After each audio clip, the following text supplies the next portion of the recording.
پروردگار گفت که در بین امتات یک نفری هست که 40 سال شد با من با جای دشمنی داره. چه نمازی که مرزی ما عادت داره که این چنین میقبه این پروردگار نزد توبه کرده که توبه دروغ است. پروردگار بزرگوار از بندش توبه را بسیار دوست می‌داره. 100 رحمت خلق کرده است، یک تاشه در دنیا بخشیدگی است، 99 تاشه با قیامت. اگر امتای تو گو از چشمهاش خون گریه کنن گفت دعاشو قبول نمیکنه. گفته گناه ترا بی قدرت مینه، بی حرمتت مینه، بی برکتت مینه، بی عزتت مینه، تمام خوبی های سر.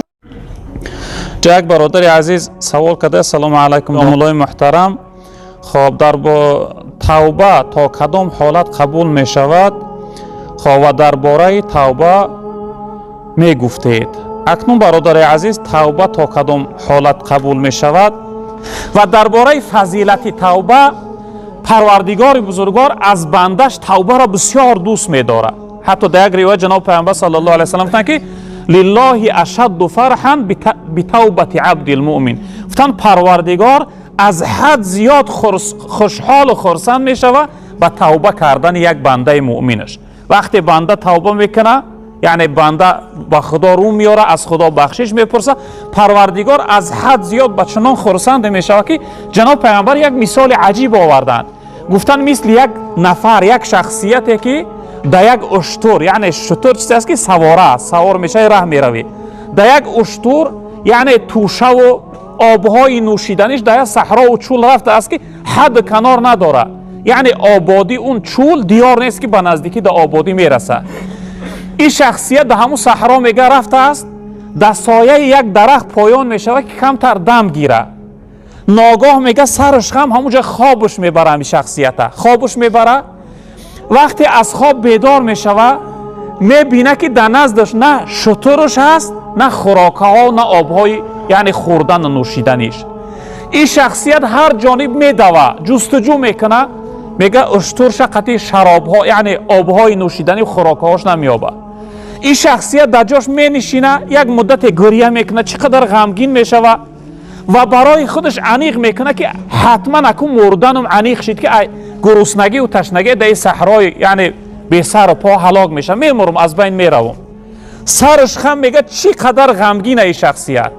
همین لحظه ناگاه میگه سرش میبرداره، میبینه که اشترش همراهی یعنی خوراکه ها و آبهاش در نظر ایستاده است. این شخصیت میگه بچنان خرسند میشده است، بچنان خرسند میشده است که از سراسیمگی از خرسندی زیاده میخواسته است که پروردگار را شکر گویا کو. یعنی چی رنگ انسان وقتی خرسند شود شکرگزار میشود، از حد زیاد وقتی خرسند میشده رو به بالا میآورده است، میگه ای پروردگار تو بنده من هستی و من رب تو هستم، من خدای تو هستم. یعنی چپانه میگفته، برعکس میگفته، با جای بگه که من بنده تو هستم، تو یعنی صاحبی من هستی پروردگار می، همه از حد زیاد وقتی خرسند میشه دیگه سراسیمه خود را گم کرده میگفته که ای پروردگار تو بنده من هستی و من پروردگار تو هستم. یعنی پروردگار از خرسندی شخصیت دیده 100 برابر زیادتر به توبه کردن بندش خرسند میشه. یعنی که پروردگار توبه را از بنده دوست می داشته. در روایت جناب پیغمبر صلی الله علیه و سلم فرمودند که ان الله تعالی یبسط یده باللیل لیتوب مسیء النهار. تن الله بزرگوار هر ابتدای شب وقت شام می شود یعنی آفتاب میشینه، خداوند آغوش بخشش، آغوش رحمت کشاده میکرده، میگفته انسانی که امروز گناه کردی بیا توبه کده گناه تبو بخشم. میگفته گناه ترا بی قدرت مینه، بی حرمتت مینه، بی برکتت مینه، بی عزتت مینه، تمام خوبی های زندگی را از حیات دور مینه. توبه کده تا اینکه دوباره خوبی ها ما برات ببخشم. دوباره رب العالمین و یبسط یده بالنهار لیتوب مسیء اللیل حتی تطلع الشمس من مغربها. با دوباره پروردگار ابتدای سحر آغوش بخشش رحمت کشاده میکرده، میگفته انسانی که امشب گناه کردی بیا توبه کده من گناه تبو بخشم، چون که گناه تو را خارت میکنه، بدبخت، به حرمت، به عزت میکنه. تا همون لحظه ای را که آفتاب از جانب آفتابشین میبراید تا همون لحظه را یعنی این کار پروردگار دوام میده. هر ابتدای سحر و هر ابتدای شب پروردگار از ما و شما بنده هاش یعنی توبه طلب میکرده است. در جای زیاد قرآن ما را خداوند امر میکنه، دعوت میکنه بس برای توبه کردن که استعیذ بالله یا ایها الذین آمنوا توبوا الی الله توبه نصوحا. ای اون ذاتانی که ایمان آورده توبه کنه. توبه یعنی بگرده به سوی پروردگار بیایه. توبه یک باره، توبه دروغی نه که در نماز مردم ما عادت دارن که این چنین میقفه این پروردگار نزد توبه کردن. این توبه دروغ است، چون که وقتی از مسجد میبره با فراموش ده، با همون گناه، با همون معصیت، با همون نافرمانبرداری. توبه که بعدش گناه تکرار نشوه، این چنین توبه را پروردگار بزرگوار از بندش طلب داره. در روایت جناب پیغمبر صلی الله علیه و سلم گفتن که انسان‌هایی که یعنی از گناه پشیمان میشوند توبه میکنن، میفرمایند که التائب من الذنب کمن لا ذنب له. تن هر انسان وقتی از گناهش توبه کرد در درگاه خدا، در نزد خدا مثل همون شخصیتی که در حیاتش گناه نکرده بود، یعنی برابر پروردگار میبخشه. خداوند در قرآن وعده کرده است که لا تقنطوا من رحمت الله، از رحمت الله شما ناامید نشه. بعضی انسان میگه من اینقدر زنا کردم نعوذ بالله، و قدر شراب خوری و قدر پرسین خوری و یعنی دیگه گناه ها را کردم که خدا من نمیبخشه. ناامیدی از رحمت خدا این خودش کفره. انسان باید که تکیه به رحمت خدا داشته باشه و امیدوار باشه که حتما الله او را میبخشش. در یک روایت جناب پیامبر صلی الله علیه و سلم گفتند که خداوند 100 رحمت خلق کرده است، یک تشه در دنیا بخشیدگی، 99 تشه به قیامت مانده است برای ما گناهگارها. این اینقدر خوبیه که ما امروز در دنیا میبینیم، استفاده میبریم، همه همینها از یک رحمت خداوندند. 99 رحمت شه رب العالمین برای گناهگارها به قیامت مانده است. به این خاطر انسانیت باید که از رحمت خدا ناامید نشود، باید تکیه به رحمت خدا داشته باشه. ولی مفسرها یه حکایه عجیب دارند. پروردگار بسیار مهربان است نسبت به بخشندگی بندش. مفسرین یه حکایت دارن از زمان حضرت موسی علیه السلام. این حکایه شما شنیدگی باشه، قوم مسجد است. میگه در زمان حضرت موسی قحطی آمد، مردم ما کریزیس میگن که کاراش پیش نمیره و کار مینن، آیلکاشون نمیتن، در بازار سودا نیست، همه به داد اومده است. قحطی آمد. میگه در زمان موسی علیه السلام حضرت موسی قومهاش اعلام کرد که همه از شهر بیرون یک صحرا طلب استسقا، طلب باران میبرایم. وقتی قحطی یعنی خشکسالی بیاید برای مردم سنت است که یعنی مردم جمع شود در یک بیابان، در یک چول صحرایی که بی درخت است، یعنی جای آفتابی همه بیرون براین، مردم همه 2 رکعت نماز بخوانن، همه دست بردارن دعا کنن که پروردگار همین خشکسالی و قحطی را از بین ببر. این سنت است. حضرت موسی میگه از قومش 70,000 جدا کرد و از شهر بیرون طلب باران رفت. وقتی رفت میگه تمام امتاش همراه حضرت موسی دست برداشتن دعا میکردن. پروردگار به سوی حضرت موسی خطاب کرد، ای موسی گفت اگر امتای تو از چشمهاش خون گریه کنن گفت دعاشو قبول نمیکنم. اگر بچنان گریه کنن که از دیدهاش و سیل برایه و دماغشون بشوا ببره گفت من دعاشون قبول نمیکنم. حضرت موسی علیه السلام گفت سبحان الله، و پروردگار این امتهای ما چه گناهی کلان کردن که قدر عذابشون میکنی، عتابشون میکنی. پروردگار گفت که در بین امتها یک نفری هست که 40 سال شد با من به جای دشمنی داره، خچه آشکار نمیکنه، ظاهرا خچه مسلمان نشان میده اما مسلمان نیست. وای همین دشمن من است. نمازخوانیش از روی دل است، از تحت دل عبادتگر نیست. بعد حضرت موسی را امر کرد که تا همون نفر گفت از بین همین جمعیت بیرون نشود دعاتون قبول نمیکنم. خبری از باران نیست. حضرت موسی علیه السلام گفت پروردگار من صحبتم کنم این قومم همه صدای من نمیشنوه، اینجا 70,000 است. رب العالمین گفت ای موسی گفت تو صحبت که سخنات من در گوشای اینا میرسانم. حضرت موسی علیه السلام بعد از اون میگه صحبت شروع کرد، گفت در بین ما یک نفری است که دشمن خدا هست، به خاطر همون خداوند ما را عتاب داره، سختگیری کرده است، خشکسالی و بی‌برکتی آورده است. تا همون نفر گفت از این جمعیت بیرون نشود خداوند دعای ما را قبول نمیکنه، قحطی را و خشکسالی دور نمیکنه از جمعیت. این شخصیت میگه وقتی سخن حضرت موسی را شنید فکر کرد، گفت شاید غیر من یگان دشمن دیگه باشه، نه خود که من خودم تنها باشم. هر جانب وقتی نگاه کرد یگان شخصیت از جوش نمیجنبه، یعنی بیرون نمیشود. این نفر انیق کرد که همون خودم هستم، همون شخصیتی که سبب خشکسالی و قحطی شده منم. بعد از اون بدیلش میگه توبه کرد، گفت پروردگارا اگر من این لحظه ای بین این جمعیت بیرون شم در بین 70,000 نفر من شرمنده میشم، بی آبرو میشم. اینها من نمیشناسن که دشمنی تویم. پروردگار من با تو عهد میکنم که از این پس من گناه نمیکنم، از این پس من با تو دیگه دشمنی نمیکنم، با تو آشتی کردم، با تو صلح کردم. پروردگار من ببخش، من در بین جمعیت بی آبرو شرمنده نکن. این شخصیت میگه همین جمله ها رو با دلش میگذران. همین لحظه بود میگه که در آسمان یک پارچه ابر پیدا شد، آمد با بالای سر این مردم ها در باراندگی سر شد، یعنی باران باریدن سر کرد.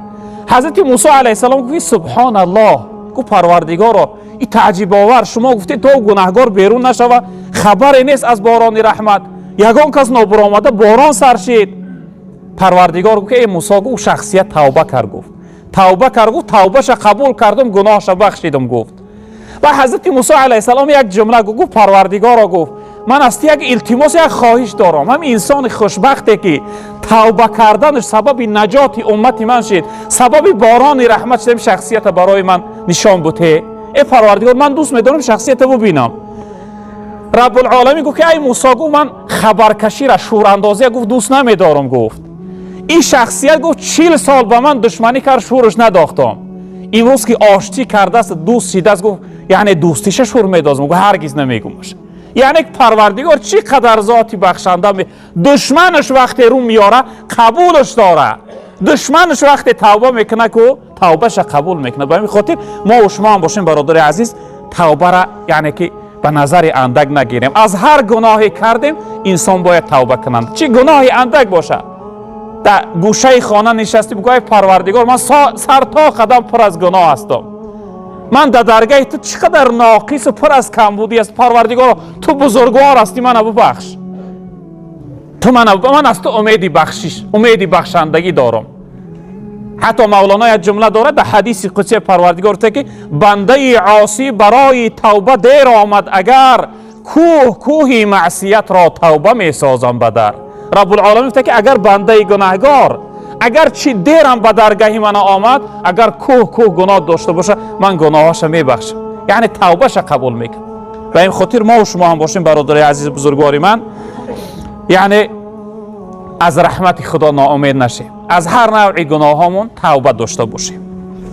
جناب پیغمبر صلی الله علیه و سلم در روایت فرمودند که ان الله یقبل توبه العبد ما لم یغرغر، تن الله بزرگوار توبه بندش قبول میکنه تا اون مادام، تا اون حالتی را که جانش در غرغره، جانش در حلقوم نآمده است، یعنی تا حالت سکرات موت انسان از هر نوع گناه پشیمان شوه و از تحت دل توبه کنه. از خداوند امید است که پروردگار یعنی گناهش میبخشه و توبهش قبول میکنه.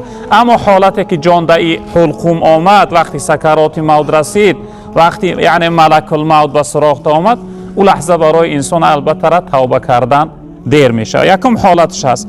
در روایت دیگر جناب پیامبر صلی الله علیه و سلم گفتند که من تاب قبل ان تطلع الشمس من مغربها تاب الله علیه. گفتند هر انسانی که پیش از اینکه آفتاب از آفتاب شین میبراید، پیش از همون حالت توبه کنه، خداوند توبهش قبول میکنه. اکنون این نشانه های قیامت است برادر عزیز. وقتی 3 روز ماندگی به سرشویش قیامت، آفتاب از جانب آفتابشین میبراید، یعنی از جانب آفتابشین آفتاب تا بین میبراید و گشته با میشینه. اون لحظه که آفتاب از جانب آفتابشین خیست، اون لحظه دیگه برای توبه دیر شده است، در توبه محکم میشود. جناب پیامبر صلی الله علیه و سلم در یک روایت گفتن که یکی از نشانه های رسیدن قیامت همین است که تمام مردم در فکر زندگی و در فکر آبادی یعنی دنیا هستند. حرکتش فقط همین عمارت سازی و پیش بردن کار دنیا هست. یگان نفر در فکر عبادت و بندگیش نمیشه دیگه، فقط همه فکر ذکر، همه حرکتش دنیا هست. سحر میشوه، مردم از خواب میخیزن، لباس های کاری میپوشن، از خانه بیرون میشون، حرکت کنن به سوی کار تا اینکه به جای کار روند. اما وقتی از خانه بیرون میشوند، میگه شخصیت به سوی یعنی به سوی انسان میگفته که آیا شما میدونه که امروز چی حادثه شده است؟ میگفتن چی حادثه شده است؟ بعد از اون برای شخصیت خبر میکردن که آفتاب از جانب آفتابشین برآمده است. وقتی میگه انسان این خبر میشنیده است، یگان شخصیت در بار پای ایستادن نمیتونه، همه با زانو در زمین میافتادن. چون که فرصت و مهلت دیگه از دست رفته است. دیگه توبه هم کنی اون لحظه دیگه توبه یعنی قبول نمیشه، دیر شده است. همین جناب پیامبر صلی الله علیه و سلم گفتن که تا همون لحظه ای را که آفتاب از جانب آفتابشین میبراید، تا همون لحظه را اگر انسان توبه کنه، الله رب العالمین توبه انسان قبول میکنه، یعنی گناهش میبخشه. دعا کنیم که خداوند بزرگوار برای جمعیت ما بخت سعادت دنیا و آخرت نصیب بگردان. پروردگار همه خوبی های این ماه برای ما نصیب بفرما. پروردگار از قهر غضب و عذاب ما را در حفظ امان و نگه بدار. دعا کنیم چنین که پروردگار وطن عزیز ما را از همه بدی ها و فتنه ها و ناآرامی ها در حفظ امان و نگه بدار. پروردگار وطن عزیز ما را همیشه آباد و تنج آرام و امان نگه بدار. پروردگار دشمن های وطن ما را، دشمن هایی که نقشه های بد دارند و فتنه می اندازند، پروردگار اونها را دور و نیست و نابود بگردان. پروردگار وطن عزیز ما را پرفیض برکت بگردان. پروردگار هرگز ناآرامی را در وطن ما نیار. پروردگار این جمعیت ما را و تمام برادرهای مسلمان ما را، خصوصا مسافرها و مهاجرها را در حفظ امان و نگه بدار.